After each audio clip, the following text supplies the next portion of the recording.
رسول اللہ صلی اللہ علیہ وآلہ وسلم نے فرمایا کہ جو شخص جمعہ والے دن غسل جنابت کر کے نماز پڑھنے جائے تو گویا اس نے ایک اونٹ کی قربانی دی اگر اول وقت مسجد پہنچا، اور اگر بعد میں گیا تو گویا ایک گائے کی قربانی دی، اور جو تیسرے نمبر پر گیا تو گویا اس نے ایک سینگ والے مینڈے کی قربانی دی،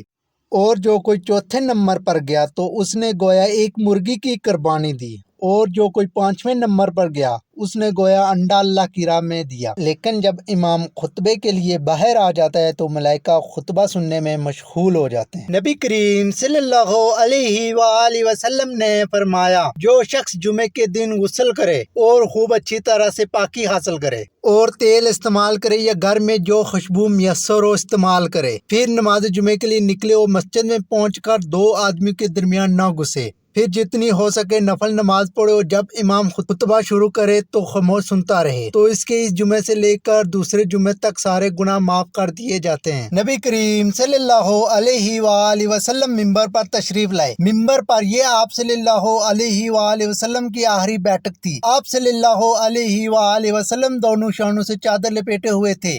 اور سر مبارک پر ایک پٹی باندھ رکھی تھی۔ آپ صلی اللہ علیہ وآلہ وسلم نے حمد و ثنا کے بعد فرمایا، لوگو میری بات سنو۔ چنانچہ لوگ آپ صلی اللہ علیہ وآلہ وسلم کی طرح کلام مبارک سننے کے لیے متوجہ ہو گئے۔ پھر آپ صلی اللہ علیہ وآلہ وسلم نے فرمایا، اما بعد، یہ قبیلہ انصار کے لوگ آنے والے دور میں تعداد میں بہت کم ہو جائیں گے، پس محمد صلی اللہ علیہ وآلہ وسلم کی آخری امت جو شخص بھی حاکم ہو اور اسے نفع و نقصان پہنچانے کی طاقت ہو تو انصار کے نیک لوگوں کی نیکی قبول کرے اور ان کے برے کی برائی سے درگزر کرے۔